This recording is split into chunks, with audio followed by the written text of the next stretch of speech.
Olá, pessoal! No vídeo de hoje, nós vamos conversar um pouquinho sobre a volta às aulas dos alunos com deficiência. É muito importante que nós, profissionais da educação, e que também as famílias saibam que é um direito do aluno com deficiência voltar às aulas presenciais. Ter deficiência não significa ser do grupo de risco. Nem todo aluno com deficiência é do grupo de risco. Para saber se esse aluno é ou não do grupo de risco, quem vai dizer isso, quem vai fazer essa análise, é a equipe de terapeutas que o atende, mas principalmente o seu médico. Então, se você que é pai, se você que é profissional, você tem dúvida se o seu aluno é ou não do grupo de risco para este momento de retorno às aulas, peça por escrito, aí uma autorização do profissional da saúde, do médico desse aluno, porque é muito importante que você garanta a esse aluno o direito de voltar. Então, a família deve estar atenta que se os outros alunos vão retornar às escolas, o aluno com deficiência também deve retornar.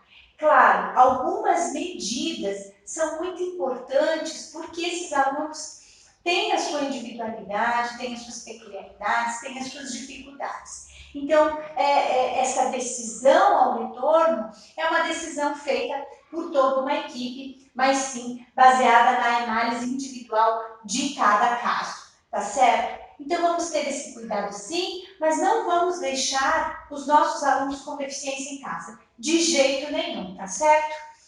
Não deixem as famílias de lado desse retorno. É importante que elas venham e que elas nos deem as informações sobre como foi todo esse andamento nesse momento das aulas remotas, que os alunos ficaram em casa. As famílias são detentoras de informações muito importantes, de informações da maneira como esse aluno tem mais capacidade funcional, independência, autonomia. Isso é muito importante. Então, as famílias sim têm que participar disso, tem sim dizer como é que foi todo esse tempo que estiveram em casa, no que o seu filho melhorou, no que ele piorou, os momentos em que precisou de mais ajuda, de menos ajuda, se teve crise, se não teve crise, isso é muito importante. É importante o trabalho em rede, né?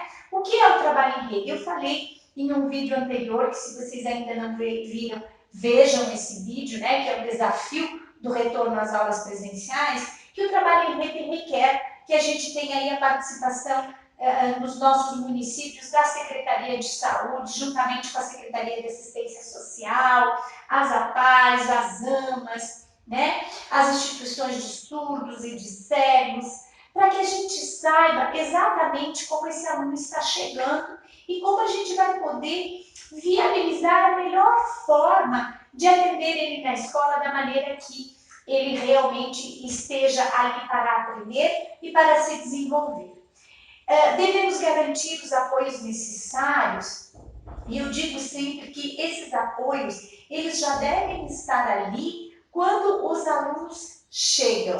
Esses apoios já devem estar ali, os alunos já devem estar prontos para isso, Então, todo o ambiente deve estar organizado para que esse aluno consiga chegar e ser recebido. Então, os apoios necessários devem já estar planejados. Os ambientes organizados, quando necessário ter o auxiliar de turma, por quê? Porque o auxiliar de turma, se eu já tenho o diagnóstico do aluno, se eu já conheço o aluno de anos anteriores, eu já sei que esse aluno necessita disso, por que esperar? Esse auxiliar já tem que estar lá. E de preferência já sabendo o que ele vai fazer e como ele vai atuar junto ao aluno. Não só o auxiliar, mas também o professor. Porque aí a gente não perde tempo, tentando estratégias que às vezes pioram a condição do aluno, tá certo? Então isso é muito importante aí. E ajuda dos especialistas. Quem são os especialistas? Os psicólogos, fonoaudiólogos, terapeutas ocupacionais, quem quer que seja que a gente pode ter essa ajuda. Quando a gente tem isso nas instituições como a PAI AMA, e nas demais instituições, fica mais fácil, porque aí a gente pode recorrer a essas instituições aí no trabalho de rede. As medidas de segurança para esses alunos são bem peculiares, né? Por exemplo, higiene, a lavagem das mãos, a troca de fraldas, né, do material pessoal. Então, quando a gente tem alunos que precisam desse tipo de estratégia, nós temos que ter já na escola pensado em que local nós vamos fazer isso e como que nós vamos fazer depois a esterilização deste local, das mãos, do uso de luvas, por exemplo, para a troca de fraldas, né? As etiquetas respiratórias, que muitas vezes esses alunos não entendem. Então, pensa, você tem um aluno que ele já tem dificuldade muitas vezes de usar a máscara e aí ele não tem a etiqueta respiratória. Então, isso a gente precisa ver como é que vai ser trabalhado, como a gente vai organizar isso na escola, se ele entende, por exemplo, o apoio visual ou se ele não entende, tá? Então, isso é bem importante que vocês garantam, porque não é só o uso de máscara, e sim como eu vou usar essa máscara, né? Os profissionais que atendem esses alunos provavelmente deverão usar luvas, né? Trocar as luvas constantemente, porque você veja bem, se você tem um aluno que tem um problema respiratório, que às vezes ele tem a cialorreia, a baba, ou ele espirra, ou ele leva os objetos muito à boca, está com as mãos na boca, né? E você toca nesse aluno, então o ideal é que você use luvas, né? E essas luvas, elas têm que ser trocadas constantemente. Por isso que eu digo o apoio em rede, porque daqui a pouco você vai ter que ter alguém lá da vigilância sanitária te ensinando e te orientando como é feito tudo isso. A desinfecção dos materiais, né, dos utensílios, dos brinquedos, do material escolar, como é que isso vai ser feito e por quem isso vai ser feito?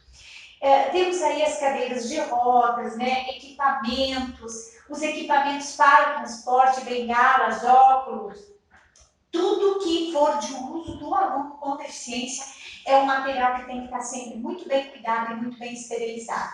Muitas vezes as próprias famílias já conseguem nos dar essa orientação, conseguem nos dizer como que isso é possível, né?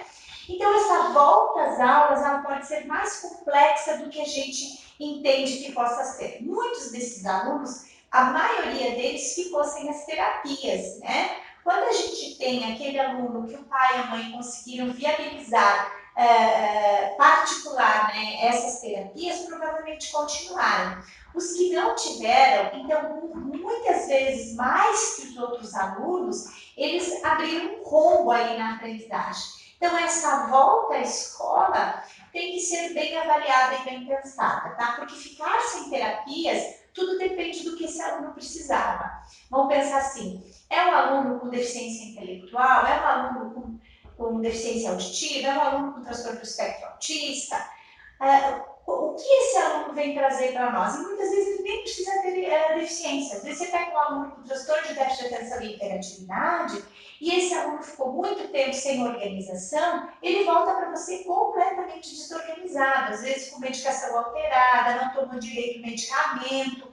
Isso tudo precisa ser pensado e organizado dentro do ambiente escolar aí e já está organizadinho quando o aluno chega, porque nós já teremos um pouquinho mais dificuldades com os alunos padrão, com os alunos típicos. Você imagine com esses alunos que aí tem uma interferência no seu neurodesenvolvimento, tá certo?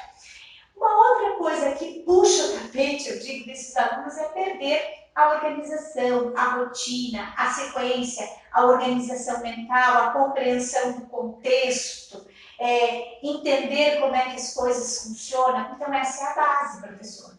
Você tem que voltar lá para o início. Primeiro, seu aluno tem que entender o contexto, ele tem que saber o que vai acontecer dentro do ambiente escolar. Ele precisa saber o que vocês esperam dele, ele precisa saber como agir dentro do ambiente. Então, conheça a realidade do seu aluno. Veja como que ele estava em tempo de isolamento, pesquise, veja se ele fez as terapias, se ele não fez, peça por escrito dos terapeutas orientações de como trabalhar dentro da escola, né? Veja todo esse desenvolvimento das atividades, o que ele fez, o que ele não fez, se ele tinha capacidade de fazer as atividades que foram mandadas para casa, se a mãe, se a ama mandou atividade, como é que foi esse retorno dessas atividades, tá? Não esqueça que você deve fazer a sua avaliação, avaliar como esse aluno está chegando, porque quando você faz isso, você consegue saber o nível de desenvolvimento que o seu aluno se encontra e com isso você desenvolve o programa educacional individual. Nós vamos falar também sobre isso em outros vídeos para que a gente consiga orientar você no passo a passo. Mas o mais importante agora é você estar ciente de que você tem que conversar com a equipe que você tem aí na escola, e quando eu falo equipe, eu vou falar no seu diretor, no seu coordenador pedagógico, nos demais professores, se você tem um professor de educação física, de artes, do que quer que seja, todos têm que estar aí de mãos dadas para receber esse aluno. Toda a equipe da escola, um agente de serviços gerais que vai lá fazer, de repente, a limpeza dos ambientes, a higienização, esterilização, né? A merendeira, que de repente vai ter que fazer o lanche um pouco mais cedo, para que esse aluno se alimente antes, para que se possa esterilizar e organizar ele direitinho. O ambiente em que ele vai ser atendido, tá certo? Então eu espero ter colaborado com vocês com esse vídeo e que ele tenha servido aí para que você consiga pensar um pouquinho melhor nesse retorno ao aluno com deficiência na rede regular aí, nas aulas presenciais agora. Tá certo? Um grande abraço e até o próximo vídeo.